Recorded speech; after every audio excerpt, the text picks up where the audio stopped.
देखो आज जो हम लोग पढ़ने वाले हैं ना, वो तुम्हारे कह सकते हो कि सीबीएसई एग्ज़ाम्स के लिए बहुत इम्पोर्टेंट है।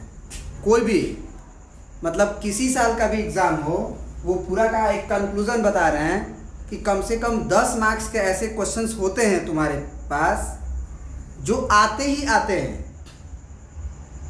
मतलब हल्का हल्का 1 नंबर 2 नंबर में बता रहे हैं, 1 नंबर 2 नंबर में जो होते हैं वो हर साल आते हैं। और हर टॉपिक से कुछ ना कुछ आता है जो बच्चों का भूल जाता है। तो हम लोग क्या कर रहे हैं, उसी को डिस्कस कर रहे हैं, क्योंकि वो क्या होगा कि वो 10 मार्क्स जो है वो फिक्स हो जाएगा आपका, वो छूटेगा नहीं। क्या होता है ना कि जो बच्चे 90 मार्क्स लाने वाले होते हैं उनका 80 आ जाता है। इसके कारण जो आउट ऑफ मतलब 100 लाने वाले होते हैं उनका 90 आ जाता है। उसका क्या कारण होता है कि वो पूरा मैथ्स को तो पढ़ते हैं, लेकिन ये कभी गौर नहीं करते हैं कि आखिर ऐसा कौन सा पॉइंट है जो हर बार साइकिल हो रहा है, मतलब घूम रहा है। लगभग हर एग्जाम में उससे रिलेटेड क्वेश्चन पूछ ही रहा है। बात समझ रहे हो ना, हमारी बात समझ रहे हो हम क्या बोल रहे हैं? ये नहीं बोलने वाले हैं कि ग्राफ भैया 5 नंबर का आता है, ग्राफ पढ़ लेना। ये सबको पता है कि ग्राफ आएगा ही, कंस्ट्रक्शन आएगा ही, ये सबको पता है। 5 मार्क्स का या 6 मार्क्स का या 4 मार्क्स का जो भी हो, वो एक ग्राफ, एक कंस्ट्रक्शन और एक स्टेटिस्टिक्स में का या तो मोड आ जाए या मीन आ जाए या फिर मीडियन आ जाए। ये सबको पता है कि ये सब आते ही आते हैं।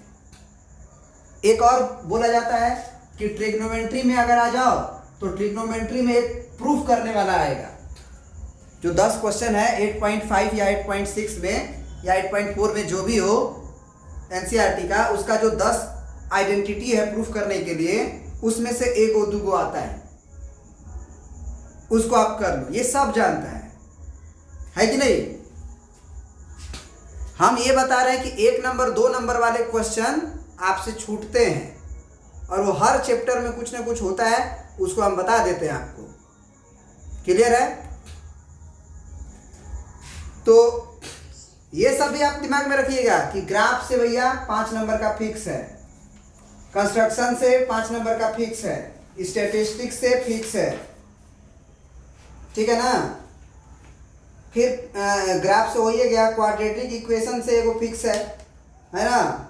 रूट्स जो रियल आते हैं इमेजिनरी होते हैं वो, एरिथमेटिक प्रोग्रेशन से भी, ट्रायंगल से एक थेल्स थ्योरम आ जाएगा या पाइथागोरस थ्योरम आ जाएगा, है ना? या थेल्स का कन्वर्स आ सकता है। ये सब फिक्स है, आपके दिमाग में आप रख लीजिएगा, कहीं ना कहीं से एक तो आएगा जरूर। ट्रिग्नोमेट्री में आपको बता ही दिए, ये सब तो पता है सबको। सर्कल में कंस्ट्रक्शन आता ही आता है, हाइट एंड डिस्टेंस से एक क्वेश्चन आता ही है, तो ये सबको पता है। लेकिन हम जो बता रहे हैं वो जरा समझो कि वो 1-1 नंबर के मार्क्स होते हैं जो आपके लगभग बच्चों के गलती हो जाते हैं, एग्जाम में गलती हो जाते हैं। उसको आप क्या करना कि अलग से नोट बना लो, एक नोट कॉपी बना लो, उस पे तुम उसको कम से कम एग्जाम में जाने से पहले कम से कम 10 बार तो जरूर कर लेना उसको। सबसे पहला एक फॉर्मूला होता है आपका मीन और मीडियन और मोड से रिलेटेड। तो उसका फॉर्मूला होता है आपका 3 times of median is equal to mode plus 2 times of mean, 2 times of mean. ये फॉर्मूला पे समझ लो कि 2 नंबर का एक क्वेश्चन आता है। और जो बच्चों का ये रिलेशन नहीं याद रहता है तो वो क्वेश्चन छोड़ेगा। क्या करता है ना क्वेश्चन कि बोलेगा कि किसी डाटा का मीडियन भैया हम दे दिए 4, अब मोड दे दिए हम 5, अब बताओ कि मीन क्या होगा? तो अब वो मीन का फार्मूला अगर वो लिखेगा कि x1 plus x2 plus x3 plus dot dot dot xn plus ये डिवाइडेड बाई n, तो क्या उसको मिलने वाला है कभी मीन? मीन का फार्मूला तो वो यही ना बेसिकली याद करता है, तो उसको कभी नहीं मिलने वाला है। उसको अगर ये रिलेशन याद है 3 टाइम्स ऑफ मीडियन बराबर mod plus 2 times of mean, तो वो क्वेश्चन कर सकता है, नहीं तो वो क्वेश्चन नहीं कर सकता है। समझ रहे बात को ना? बोलो। बढ़िया है। तो ये रिलेशन याद रखोगे तो तुम मीन निकाल सकते हो। मीन को कैसे निकाल सकते हो? मीडियन का वैल्यू रख दो 3 गुने 4 बराबर मोड का वैल्यू 5 है वो रख दो 5 प्लस 2 टाइम्स ऑफ मीन, तो 2 टाइम्स ऑफ मीन, मीन तो निकालना था। अब ये हो गया 12, ये 5 को इधर भेजो और डिवाइडेड बाई 2 कर दो तो मीन आ गया। समझ गए? यानी कि 12 में से 5 गया 7, 7/2 यानी कि 3.5 मीन का वैल्यू आ गया। ये जरूर समझ लो कि बच्चे जो है वो छोड़ के आते हैं एग्जाम में से। याद रहेगा? ये फॉर्मूला आपको याद कर लेना। बेसिकली एक याद करने का तरीका आपको बता देते हैं।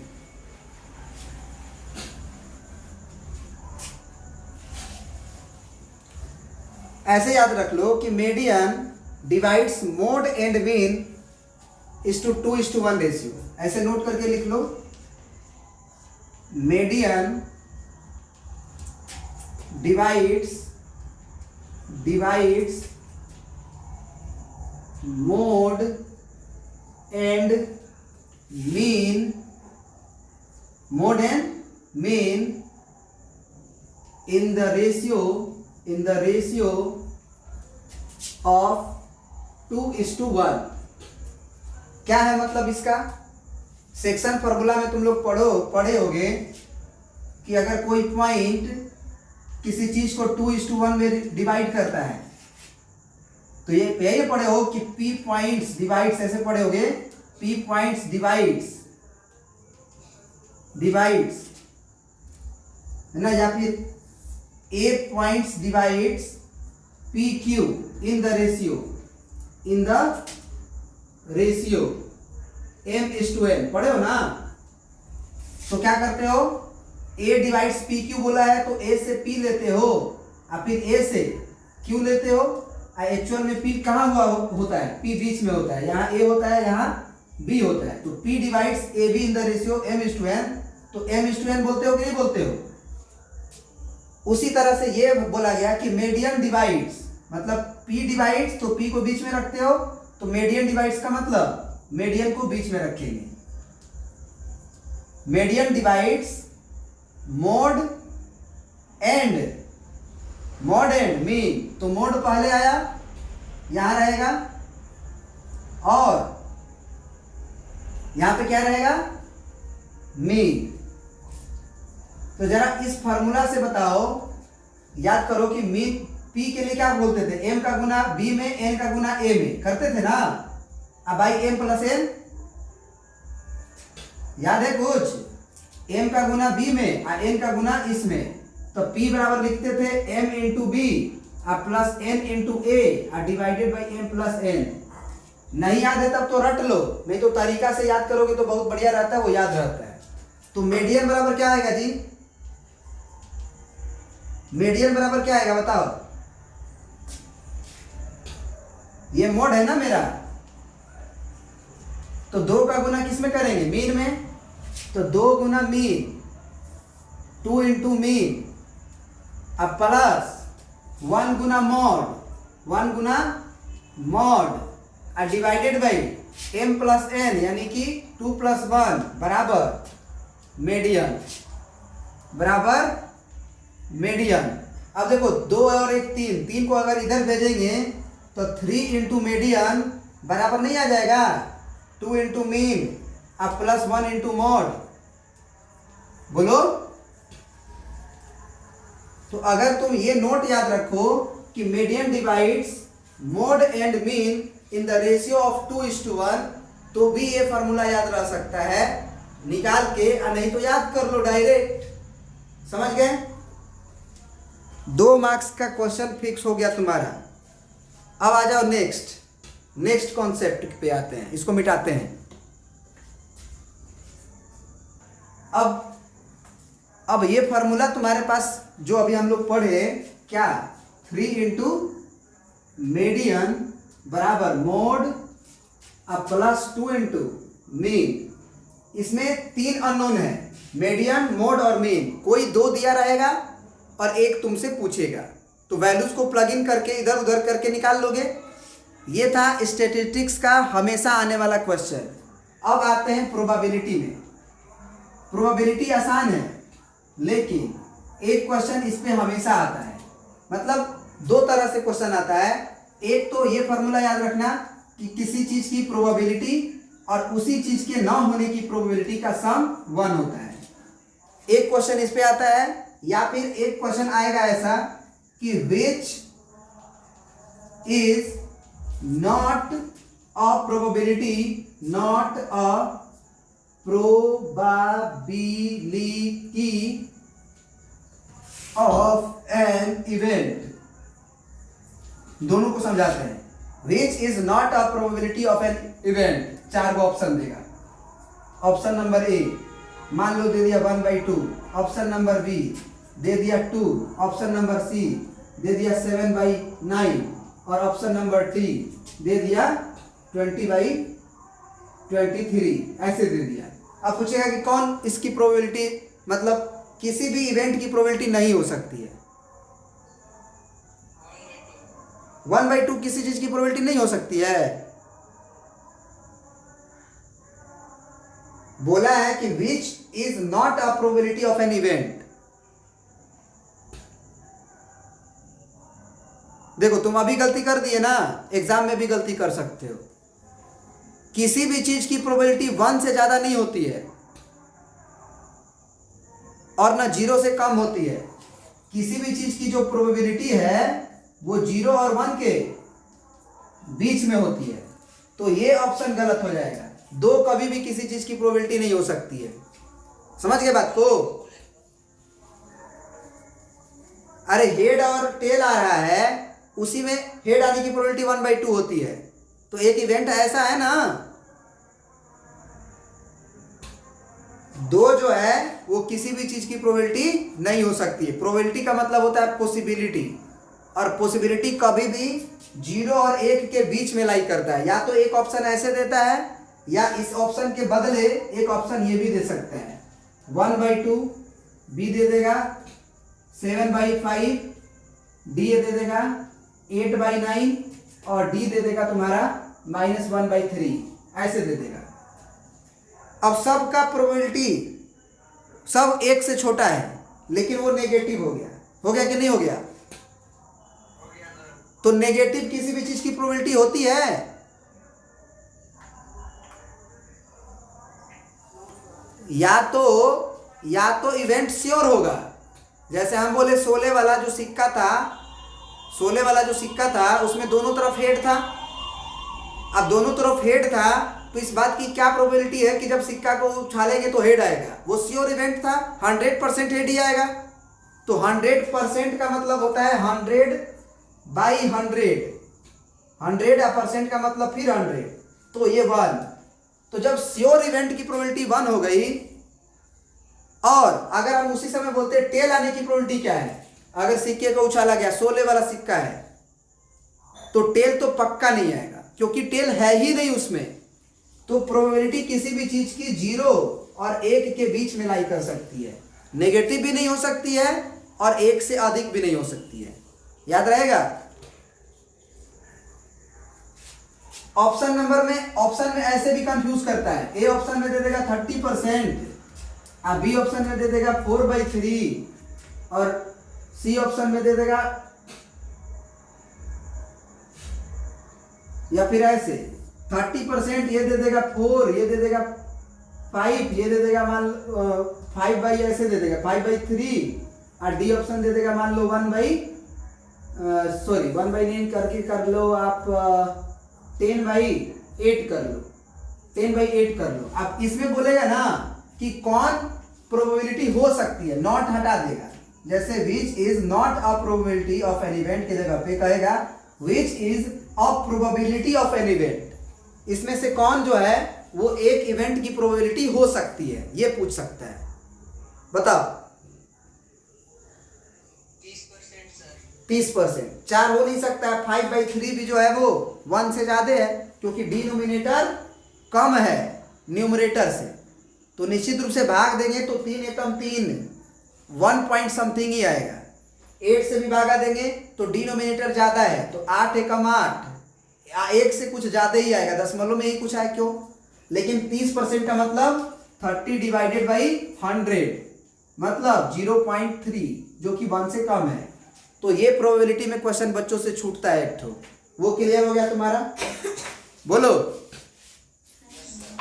दूसरी चीज इस पे क्या होगी, एक क्वेश्चन इस फॉर्मूला पे प्रोबेबिलिटी ऑफ इवेंट और प्रोबेबिलिटी ऑफ उसी चीज के नहीं होने की प्रोबेबिलिटी 1 होगा। इस पे कैसे देगा? जैसे दे देगा कि एक बेग में नीला गेंद होने की प्रोबेबिलिटी 4/5 है, तो उस बेग में 2 ही गेंद है, ऐसे बोलेगा उस बेग में 2 ही गेंद है, नीला गेंद और येलो गेंद। मान लो ब्लू बॉल, ऐसे बोलेगा व्हाट इज एन, ऐसे बोलेगा कि अ बेग कंटेन, लिख लो पूरा, a bag contain only blue ball और रेड बॉल, एंड लिखना, एंड रेड बॉल, ठीक है। बस 2 ही गेंद है, ब्लू बॉल है या रेड बॉल है। हाँ, गेंद की संख्या ज्यादा कम हो सकता है, ऐसा हो सकता है कि उस बैग में 4 रेड हो और 4 ब्लू हो। ऐसा नहीं कि खाली एगो है ना, ऐसा नहीं है। अब क्या बोलेगा कि वो the probability of blue ball, a ball is drawn, the probability of blue ball यानी कि ब्लू बॉल आने की प्रोबेबिलिटी है वो 4/5 है या 4/9 है। तो what is the probability of red ball? अब इसमें तो गेंद टोटल दिया नहीं, ब्लू बॉल और रेड बॉल की संख्या तो दिया है नहीं। अब बस एक दे दिया कि बस एक बेग के अंदर ये सारे गेंद्स हैं, इसमें बस ये दिया है कि इसमें खाली ब्लू बॉल है और रेड बॉल है, और ब्लू बॉल के आने की जो प्रोबेबिलिटी है वो 4/9 है। तो रेड बॉल आने की प्रोबेबिलिटी बताइए। अब तुम ऐसे थोड़ी कर सकते हो कि number of red ball divided by total number of ball. इस समय कहते हो, क्या करते हो, कंफ्यूज हो जाते हो कैसे बनाए क्वेश्चन। तो इस दरमियान आपको कैसे बनाना है क्वेश्चन, इस फॉर्मूला से। अगर हमारे पास केवल ब्लू बॉल है और रेड बॉल है तो हम बोलेंगे कि ब्लू बॉल आने की प्रोबेबिलिटी और प्लस ब्लू बॉल के नहीं आने की प्रोबेबिलिटी का सम 1 होगा। ब्लू बॉल के आने की प्रोबेबिलिटी और ब्लू बॉल के नहीं आने की प्रोबेबिलिटी 1 होगा। अब जरा बताओ कि ब्लू बॉल के आने की प्रोबेबिलिटी हमारी 4/9 है, तो ब्लू बॉल के नहीं आने की प्रोबेबिलिटी हम निकाल सकते हैं कि नहीं? तो ब्लू बॉल के नहीं आने की प्रोबेबिलिटी कितना हो जाएगा बताओ? 1 - 4/9 यानी कि 9 में से 4 या 5/9। अब जरा बताओ कि अगर वो ब्लू बॉल नहीं था, इस बात की प्रोबेबिलिटी निकल चुकी है, तो 2 ही गेंद है, या तो ब्लू या तो रेड। तो ये जो प्रोबेबिलिटी अभी आई है, क्या वो रेड बॉल आने की प्रोबेबिलिटी नहीं है?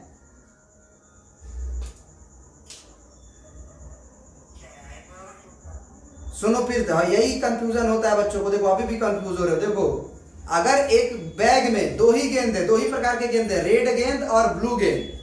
अब ब्लू बॉल के आने की प्रोबेबिलिटी 4/9 है और ब्लू बॉल के नहीं आने की प्रोबेबिलिटी 5/9 है। तो ब्लू बॉल नहीं आया होगा तो आया क्या होगा? सोचो, 2 गेंद है हमारे बैग के अंदर, रेड ब्लू। ब्लू बॉल नहीं आया है, इस बात की प्रोबेबिलिटी है, मतलब मेरे हाथ में क्या आया होगा? ब्लू बॉल नहीं आया है, क्या आया होगा? रेड। मतलब कि ब्लू बॉल का नहीं आने की probability is equal to red ball के आने की प्रोबेबिलिटी। बुझे कि नहीं? समझ गए? ये एक क्वेश्चन बच्चों से छूटता है, 1-2 नंबर में आता है।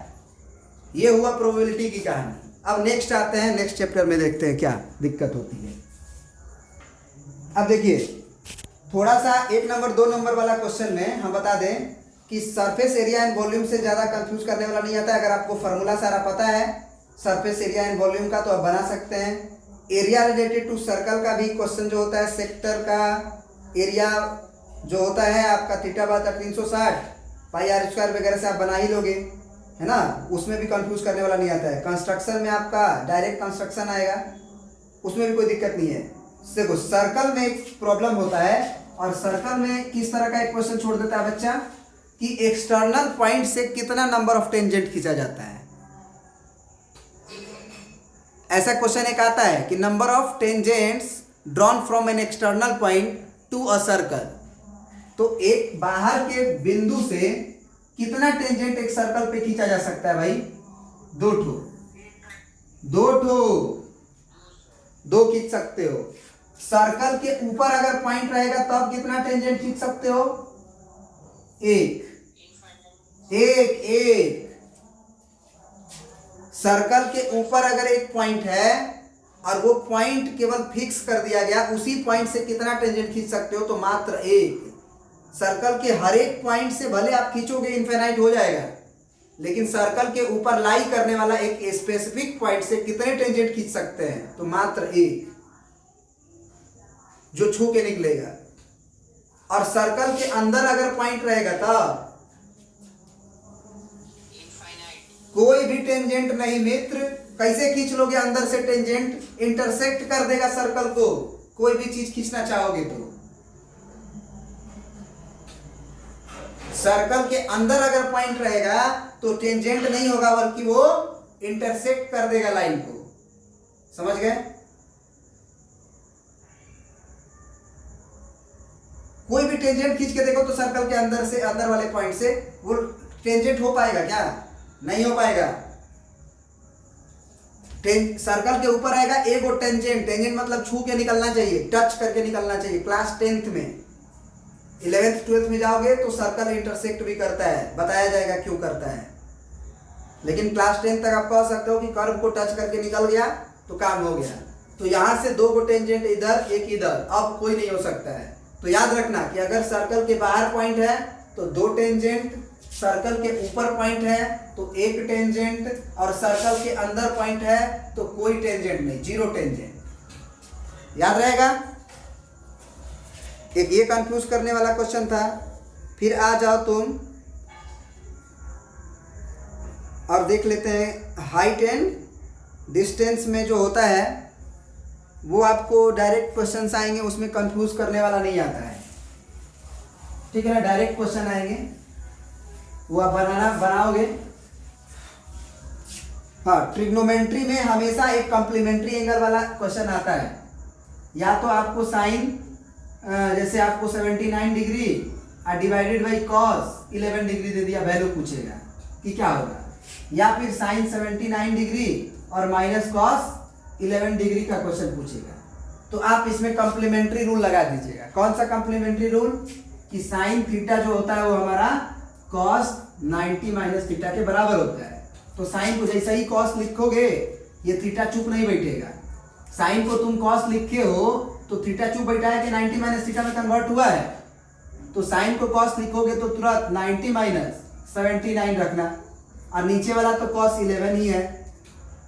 तो 90 में से 79 घटेगा तो कितना बचेगा जी? 10 में से 9 गया 1 और 8 में 7 गया 1। कॉस 11 डिग्री और कॉस 11 डिग्री का वैल्यू काट के क्या आएगा जी? 1। इसमें जरा देखो, इसमें अगर माइनस कर दिया तब ये तो भैया कॉस 11 डिग्री ही आएगा, अभी अभी फॉर्मूला से निकाले हैं, माइनस कॉस 11 डिग्री। इस केस में आंसर 0 आएगा ना? बोलो। तो एक 0 वाला आंसर देता है या तो 1 वाला आंसर देता है। तो अगर आप कंफ्यूज भी हो कि हम कैसे बनाएं, तो या तो 0 ऑप्शन मारना या तो 1 ऑप्शन मारना। बनाने का तरीका तो सिखा ही दिए, लेकिन अगर कंफ्यूज हो तो भी ऐसे कर सकते हो। ये हो गया ट्रिग्नोमेट्री में जो होता है एक आध नंबर का क्वेश्चन जो छूटता है उसका कारण। कोऑर्डिनेट में जो है वो फार्मूला याद रखो, कोई दिक्कत नहीं है। Distance formula, section formula, area of a triangle, कोई दिक्कत नहीं, इसमें ज़्यादा कंफ्यूज करने वाला नहीं आता है। ट्रायंगल में, हाँ ट्रायंगल में बड़ा बढ़िया क्वेश्चन आता है एक ठो कंफ्यूज करने वाला, और बच्चे बड़ी मतलब हमेशा आता है और बच्चे गलती करके आ जाते हैं। देख लेना, याद करो जब हम पढ़ा रहे थे एरिया वाला जो कॉन्सेप्ट था, सिमिलर ट्रायंगल का दो एरिया का रेशियो होता है वो। सिमिलर ट्रायंगल में एक छोटा ट्रायंगल और एक बड़ा ट्रायंगल रहता था, लेकिन ये सिमिलर रहता था, तो इसका एरिया का रेशियो क्या हुआ करता था, याद है कुछ?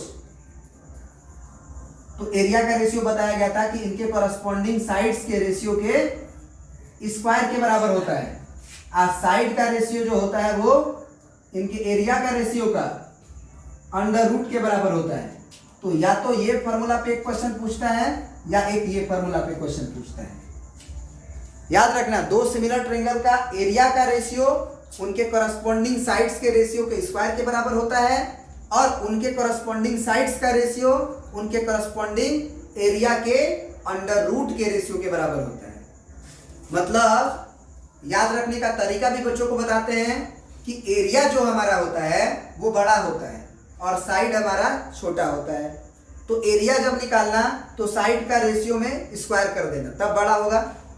और साइड निकालना होगा तो साइड छोटा जैसा लगता है, नहीं, एरिया मतलब बड़ा चीज जैसे लग रहा है अंदर का पूरा जगह। तो एरिया जब निकालना तो कोई नंबर में स्क्वायर करना।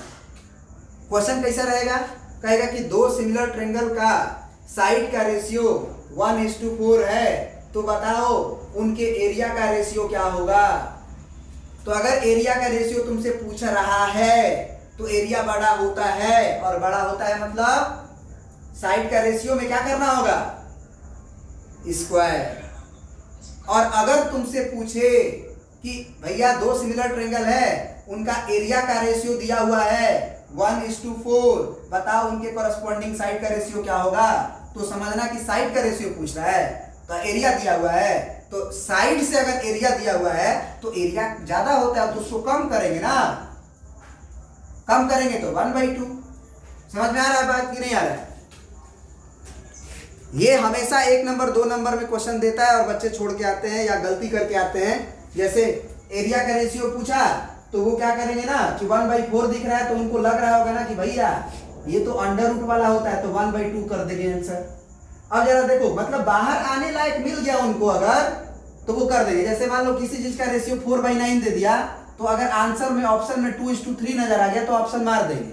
वो नहीं चेक करने जाएंगे कि एरिया का रेशियो पूछा था कि साइड का रेशियो पूछा था, किस चीज का रेशियो दिया गया था, क्योंकि उसे दिख गया ना 2:3, जबकि ये रेशियो मान लो साइड का दिया है। आप पूछ रहा है कि एरिया का रेशियो बताओ, तो एरिया का रेशियो पूछा है तो क्या करोगे, बड़ा होना चाहिए ना, बड़ा होना चाहिए ना, एरिया है तो। रटने का तरीका बता रहे हैं, तो उस समय गलती क्या कर देगा कि वो 2:3 लिख देगा, जबकि आंसर क्या होगा 16/81। समझ गया ना बात को? तो जरूर एक बार देख लेना है कि एरिया का रेशियो पूछ रहा है कि साइड का रेशियो पूछ रहा है। क्लियर है? गुड। और आपको बताते हैं 5 नंबर वाला तो फिक्स है भाई, सबको मालूम है कि ग्राफ आएगा, कंस्ट्रक्शन आएगा, ट्रिग्नोमेट्री में जो प्रूफ करने वाला होता है उसमें से एगो आएगा, स्टैटिक्स में मॉड मीडियन मीन से एगो आएगा, सबको पता है। ये जो होता है ना नहीं पता होता है, इसीलिए जो 100 मार्क्स लाने वाले बच्चे होते हैं वो 95 पे लुढ़क जाते हैं, 5 को गलती करके आ जाते हैं। इसलिए हम ये बच्चों को बता देते हैं ताकि ये गलती ना करो, पछताना ना पड़े। नहीं आने के बाद अरे साला गलती हो गया, स्क्वायर करना था भाई, अंडर रूट ले लिए। माने ये जब आता है ना तो बहुत अंदर से गुस्सा आता है अपने आप ऊपर, हाँ दिल पे चोट लगता है। तो ये तुमको हम बता दिए किस चीज का, अभी ट्रायंगल वाला कहानी बता दिए। ट्रायंगल वाला के बाद एरिथमेटिक प्रोग्रेशन। एरिथमेटिक प्रोग्रेशन में तुम समझ लो कि कॉमन डिफरेंस पे एगो क्वेश्चन देता ही देता है, वो तो समझ ही रहे हो। जनरल टर्म पे एक क्वेश्चन देगा और समेशन पे फार्मूला देगा, समेशन वाला। तो फार्मूला वगैरह याद कर लो समेशन का। समेशन का देखो इस बार जो है ना बिहार बोर्ड में डायरेक्ट समेशन का फार्मूला पूछ लिया था, n/2 इंटू 2a + n-1d। बोला था कि एपी के पहले n टर्म्स का सम का फार्मूला क्या होता है, 4 गो ऑप्शन दे दिया था थोड़ा थोड़ा अलग करके। ये भी पूछ लिया था कि क्वाड्रेटिक इक्वेशन में क्वाड्रेटिक मैंने रूट्स को निकालने का क्या फॉर्मूला होता है, और दे दिया था ये minus B plus minus under root B square minus 4ac upon 2a। जानते हो क्या अंतर कर दिया था थोड़ा सा, यहाँ पे x का वैल्यू एगो ऑप्शन दे दिया था minus B plus minus under root 4ac और माइनस बी स्क्वायर, मैंने थोड़ा थोड़ा सा अंतर करके दिया था। अब बताओ कौन सा ऑप्शन मारोगे, रूट्स का अगर फॉर्मूला पूछेगा तो ये ना minus B plus minus under root B square minus 4ac upon 2a, समझ गए। तो ये छोटा छोटा बात देता था। तो अरिथमेटिक प्रोग्रेशन में ज़्यादा कुछ नहीं होता है, क्योंकि हाँ, अब आ जाओ तुम जरा देखो, क्वाड्रेटिक में थोड़ा कंफ्यूज कहाँ करता है, बहुत इंपॉर्टेंट चीज़ बताने जा रहे हैं। क्वाड्रेटिक में थोड़ा कंफ्यूज करता है, ये तो फार्मूला वगैरह आपको याद ही रहेगा, आपको देखो कैसे कंफ्यूज करेगा। और देखो ना तुम अभी कंफ्यूज भी हो जाओगे, और एक्चुअली हमने भी एग्जामिनेशन जब दिए थे क्लास 10th का तो हम कंफ्यूज हुए थे। देखना, हम कहेंगे A bx square plus cx plus a is equal to 0 where b not equal to 0, find the discriminant, या विच ऑफ द ऑप्शन देगा वैसे, और पूछेगा विच ऑफ द डिस्क्रिमिनेंट यानी कैपिटल डी थोड़ा बड़ा करके देगा, थोड़ा बढ़ा करके देगा ताकि तुम्हारा नजर उसी पे पड़े। और ऑप्शन नंबर ए देगा B square minus 4ad, option number B देगा बी स्क्वायर माइनस 4ac, और सी ऑप्शन नंबर में देगा, चलो यहाँ कर देते हैं, सी ऑप्शन में करेगा सी स्क्वायर माइनस 4ba या 4ab, और डी ऑप्शन में देगा मान लो ए स्क्वायर माइनस 4bc, है ना। अब बताओ इसमें डिस्क्रिमिनेंट कौन होगा, बहुत लड़का, आधा से अधिक लड़का ये मार के आएगा बी स्क्वायर माइनस 4ac। और यही गलती हम किए थे, हमसे बोला था कि एक क्वाड्रेटिक इक्वेशन में डिस्क्रिमिनेंट का फॉर्मूला बताइए, डी का फॉर्मूला बताइए। हम बी स्क्वायर माइनस 4ac मार के एकदम आराम से हैं कि भैया आसान है। अब वही